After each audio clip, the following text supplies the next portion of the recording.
池を満たすほど飲み放題のお酒。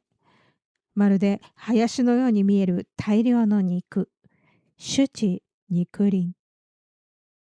歴史書は王の贅沢と大敗が国を滅ぼしたと語っています。でももしもその宴会が王個人の欲望でなく先代から引き継いだ避けられない義務だったとしたらどうでしょうか。王朝が滅んだ本当の理由がそこに隠されているのかもしれません。太古の昔に存在した陸地、スンダランドを起点に日本文化の始まりについて考えるシリーズ、渡来人が運んだ大陸的な思想とは何なのかについての重要な鍵となる陰王朝。今回はその滅びの原因とされてきた酒池肉林の宴会を当時の宗教観や社会構造から読み解き、リアルな視点で考察していきます。陰陽町では王様が亀の甲羅や牛の肩甲骨に文字を刻み、神様に伺いを立てる占いが行われていました。残された甲骨文を見ると、当時の王様の関心事が何だったのか、何を占っていたのかということがわかります。その中で繰り返しあった問いの中に、いつ何頭の牛と羊、酒を捧げるというような儀礼で捧げる供物の具体的な量を神に確認する問いが多く残っています。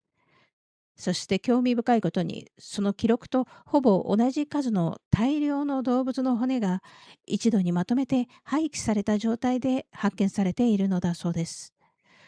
つまりそうした儀礼と宴会が何度も繰り返し行われていたことがわかります。またそのような宴会が大規模に行われていたことを裏付けるのが青銅器の発見です。青銅器はもともと祭祀の道具でしたが、陰王朝はそれを独占し、武器と儀礼の両方を支える技術へと発展させました。文字や文様が刻まれた青銅器は単なる器ではなく、王権そのものを示す象徴でした。そしてその際立った特徴は、お酒のための器が異様なほど多く、しかもやたらと大きいということです。青銅器の器は作るのも運ぶのも簡単ではありません。それなのになぜわざわざ巨大な器が使われていたのでしょうか。それはこの宴会が単なる飲み食いではなく厳密な儀礼だったからです。宴会で飲まれていた酒は冷えや泡を麹で発酵させた甘酸っぱい濁り酒のようなものでした。その酒は人が入りそうなほど大きな青銅器に満たされ、そこから汲まれて温められ、香りを立たせてから祖先に捧げられました。生贄の肉も同じです。生贄の獣は必ず吊るされ、儀礼的な処理を受けた後、巨大な青銅器の鍋で調理され、同じ器から列席者に分け与えられました。大切だったのは食べることそのものではなく、神に捧げ、そして同じ器を共有すること、つまりこの一連の作法だったのです。こうして見ていくと、木に吊るされた肉が林のように見え、酒が池のように用意された、酒池肉林という表現の元になったのは、こうした儀礼の光景そのものか、それを見聞きした人々の誇張を含んだ語りだったかもしれません。大規模な宴会が開かれていたこと自体は考古学的にも裏付けがあります。ただし、それが王の個人的な遊びだったと考えると、辻褄の合わない点があまりにも多いのです。それでもお酒がたくさん出たなら、やっぱりどんちゃん騒ぎだったのではって思うかもしれませんが、この宴会が誰のため、何のために開かれていたのかを知ると、王にとっても列席者にとっても気楽に酔いつぶれていられるような席ではなかったということが見えてきます。各地の部族や士族の長が王のもとに集まるこのような場は、祭祀の日だけでなく、戦争の開始や終結、効能や供物の負担といった重大な決定が占いによって確定される、政治的に重たい緊張した場でもあったのです。そして天災や飢餓などの異変が起これば、さらに特別な祭祀宴会が開かれることになります。なぜ飢饉の時にまで宴会をするのか。陰の世界では、日照りも洪水も飢餓も疫病も、すべては祖先神や天、自然神の怒りの結果でした。だからこそ祈り、捧げ、神をもてなす必要があったのです。現代の感覚では理解しがたいことですが、たとえ飢餓の時でも供え物を惜しめば神の怒りは静まらず、状況は改善しないと考えられていました。それでもし改善しない場合は犠牲が足らなかったのかもしれないとして、さらに盛大な祭祀宴会が行われました。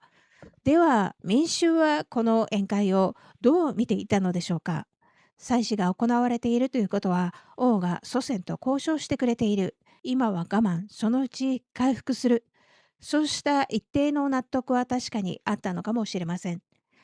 甲骨文には、宴会の残り物が民に分けられたと記されてはいます。しかし、実際にそれに預かれたのは、祭祀に関わった人や都市部のごく一部の人に限られていました。人が入れるほどもある巨大な青銅器の容器を満たすための酒、飢餓に備えて蓄えられていた農民たちにとっては、生き延びるための何ヶ月分もの食料、その穀物から作られた酒はたった一晩の宴会で消えていきました。その一方で戦争は続き、供物を増やせ、犠牲に捧げる奴隷を調達せよなど、重い負担を直接背負わされたのは、宴会に列席していた諸侯や有力者たちでした。実際、青銅器が特に巨大化していくのは、陰王朝最盛期の王、武帝の時代、国の勢力範囲が最大に広がった頃からです。しかしその後の時代、王朝が衰退期に入ると、この大宴会を維持し続けること自体が大きな負担になっていきました。それでも王朝を存続させるため、祭祀と宴会をやめる、または質素にするという選択肢はありませんでした。甲骨文を見る限り、陰王朝最後の王様中央は祭祀を几帳面に行い、戦争にも積極的で古い貴族の特権を抑えようとした改革者でもありました。不安定な状況であればあるほど、戦争と祭祀、宴会によって王の権威を示し続けなければならなくなった。その結果、重くなる年貢と強制労働、王の権威維持のための残酷な刑法に対する不満も積み重なっていきます。陰王朝が滅びたのは道徳的な乱れからというよりも、王の独断と占いによって全てを正当化する政治の仕組みそのものが行き詰まりを迎えていたからだといった方が実態に近い答えかもしれません。反旗を翻したのは、こうした宴会に毎回列席していた諸侯たち。その中心にいたのが州の武王です。天命は移った。この言葉を掲げて兵を挙げると、陰の兵士たちはむしろ州の軍を迎え入れるような形で、都は陥落し、中央は自害に追い込まれました。勝利した州は陰の失敗を繰り返さないため、大きな制度改革に踏み切ります。血縁者が独占していた土地は功績のあった家臣や各地の有力者に分け与えられ、その上に王が立つという新たな階層構造が作られました。院では天命とは王が占いによって知るものでした。しかし州では民の指示と徳、そして秩序によって図られるものへと意味を変えていきます。強い王一人に依存するのではなく、制度と礼によって国家を支える。州が理想としたのは、長期に安定する徳によって治める国家でした。この大転換によって中国王朝は占い王権から一歩離れ、官僚国家への道を歩み始めます。そしてこの州王朝の制度と価値観を理想化し、州王朝初期の政治家たちを聖人として位置づけた思想、それが儒教の始まりです。漢の武帝時代に生きた司馬遷も、この儒教的な世界観の中で歴史を書きました。主治肉林という言葉は、陰王朝の没落を後世への教訓として描くために、その文脈の中で用いられた表現だった。そう考えるのが現在の研究では最も有力な見方です。でもまだもう一つ、何が情報源になったのか不明な箇所が残っていますよね。それは男女が入り混じっていたという話です。そもそも中央が寵愛したというダッキという女性が実在したのかどうか、これは今でも確かな答えが出ていません。少なくとも当時の記録からは確認できず、後世の創作である可能性が高いと考えられています。また、歌や舞があったこと自体は事実ですが、宴会があくまで厳格な祭祀という儀礼の一部であったということを考えると、招かれた客の中に女性が含まれていた可能性は十分に考えられます。実際、陰陽町最盛期の王、武帝の王妃の一人、不幸という人物が存在しました。甲骨文や墓の発見から彼女は実在した人物であり、しかも軍を率いた女性の将軍だったということが分かっています。